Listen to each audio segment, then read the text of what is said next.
You get angry, frustrated, disappointed. You feel like a victim and you want to defend yourself. These are some of the things people experience when faced with an angry caller. People who are in the business of handling calls have shared with me their horror stories and asked me many times how they can deal with these situations. When you're providing customer service, you will definitely deal with difficult situations every now and then. And for some, this happens every day. How you respond to these callers heavily impact customer satisfaction. Hi, I'm Carlo Lorenzo, and today we will be talking about 10 tips to deal with angry callers. 1.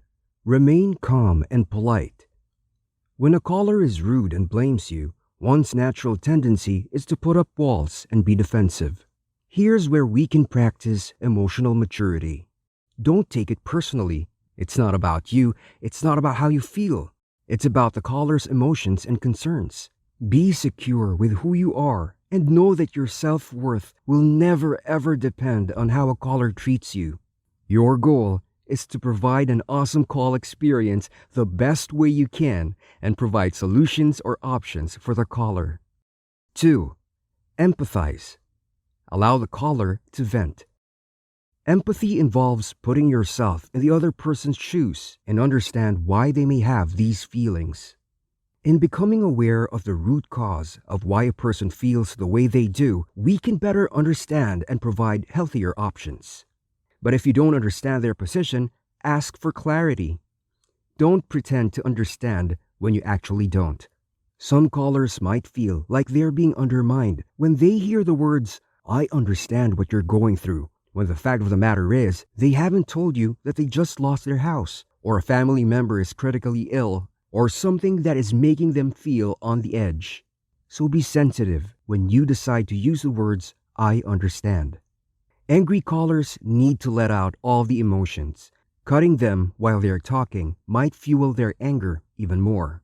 Just listen, and it may be helpful to take down the major points of their problem because doing this might help you find the answers and will allow you to maintain your focus on assisting them rather than be affected by their behavior.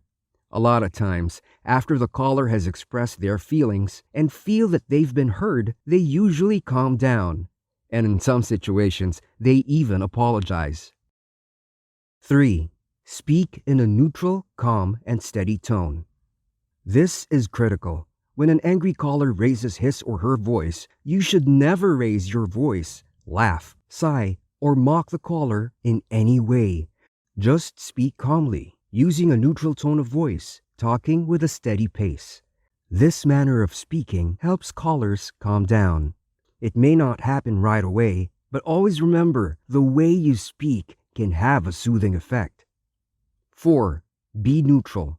You have to stay neutral. This means you shouldn't give out unnecessary comments that agree or disagree with the angry caller. Here are examples. Agreeing with them is like saying, "I think you're absolutely right and our system sucks. It has a lot of bugs, and even if you get this fixed, chances are this will happen again." Disagreeing with them might sound like this. "You're wrong. I feel like you're just looking for something to blame. You should have read the instructions and followed them. Clearly, you failed at that. Now you're blaming us?" Also, don't say words like, "Calm down, relax, stop talking that way." Just remain neutral. 5. Active listening. Use active listening. It refers to a pattern of listening that keeps your caller engaged in the conversation in a positive way.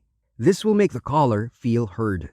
When the angry caller has finished talking, even if you are genuinely concerned about helping him or her, if you don't apply the proper techniques, he or she might not feel that. It is important to make them feel that you are genuinely concerned and that their issue matters, however big or small it is. One way to do this is to apologize about the problem, convey empathy, and then summarize the main points. Doing so will not only make the caller feel you are listening to them, it will also give them a few moments to calm down. You may be surprised at how much calmer they are when they start talking again. These are some of the things you can do to apply active listening. Ask questions. Summarize main points or rephrase the information the caller provided in your own words. Be neutral and non-judgmental. Be patient even when the caller keeps talking. Ask for clarifications. 6. Provide solutions or options. Focus on giving the caller an awesome call experience. Part of that is finding a solution for his or her concern. Go back to the issue and provide solutions. If there are none, then try to offer possible options or redirect the caller to another department who might have the solution to the concern.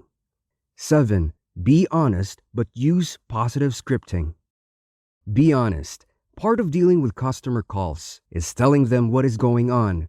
Put yourself in their shoes. If you called a company with an issue, you would want to know what was really going on. Do not overpromise and do not mislead callers to make them feel better. Be honest. When callers are asking for something unreasonable, it's okay to say no. If there has been a mistake made at your end, tell them. If they can't return a product because they broke it, tell them. If you don't know an answer, it's okay to say so. Use positive scripting when you have to say no or I don't know. Positive scripting is the process of designing a customer service script and formulating a message so as not to frustrate or upset your customers. With positive scripting, your message is delivered better rather than giving it cold and heartless. Here's an example. I apologize, but our system has not yet been updated with the current benefit upgrade you have now. Let me call you back tomorrow to give you an update, and hopefully we can find a solution to your concern. Versus, your concern is not reflected on our system. Can I assist you with anything else? Here's another example.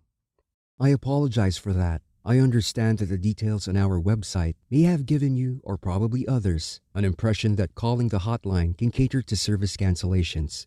However, we are not authorized to cancel subscriptions or services. It would be best to email our cancellation team at cancel@team.com because they can only be reached through email. Again, I apologize for the inconvenience. Is there anything else I can assist you with? Versus, we are not authorized to cancel your request. I apologize for the inconvenience.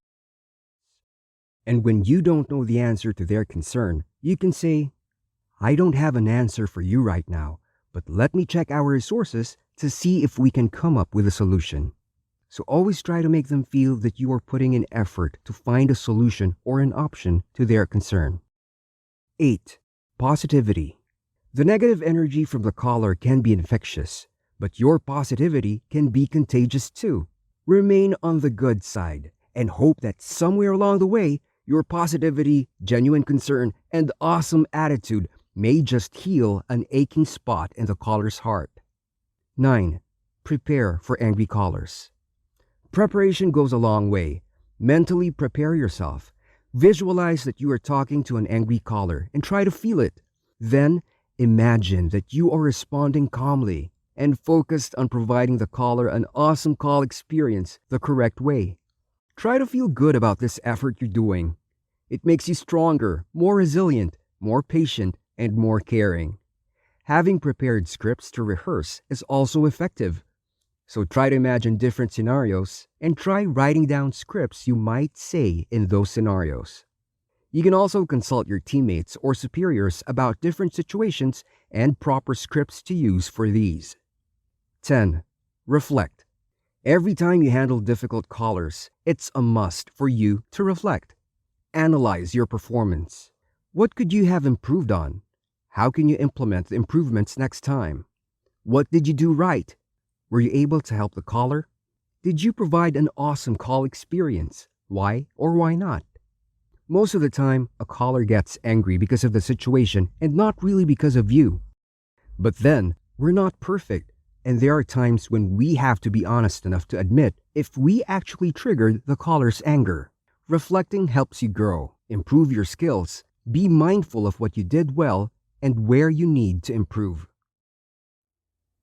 There are boundaries that need to be respected. When angry callers raise their voices, that might be allowed, but when they are screaming and using profanity, your company might have protocols on dealing with these situations. The caller can be given a warning, or the call may be terminated if the behavior persists. Remember, your goal is to provide an awesome call experience. That means you have to try and truly care about what the caller cares about. Help him or her the best way you can. And if possible, give that person a dose of your sunshine. Your kindness can go a long way. From these 10 tips, which tip worked best for you? Let us know in the comment section. If you like this video, please subscribe and hit the notification bell to get video updates.